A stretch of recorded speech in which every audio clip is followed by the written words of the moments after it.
जय मिथिला। हम टिंकू झा। मिथिला में कहे छे एक पोठी 7 रोटी। आ देखियो कनिके पानी में ठंडा में माछ खाए में कते बढ़िया उपज रहल छै काका। हाँ बउआ, ये कनी एगो छिट्टा के देखाबियो ना यो। माछ हाँ छै। हाँ हाँ आयो काका, हाँ। कनी एगो मुँह आयो ठंड में एतो ठंड छै मौसम। सड़क किनार में किछु बौआ बाबू भैया सेहो देखे छै।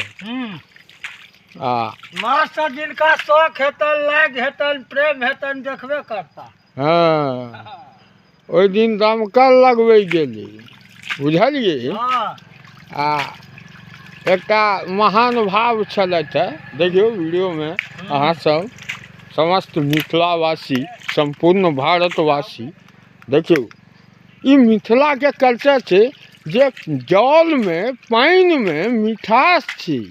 जे मिठास से एतेक अहाँ सबके हम देखो, हम दूर में छी, जूम कऽ के देखबऽ चाहे छी।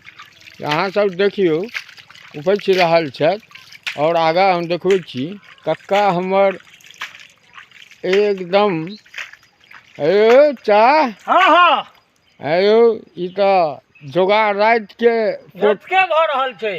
पोठी माछ। हाँ हाँ हाँ हाँ मरुआ रोटियों के जोगाड़ छ।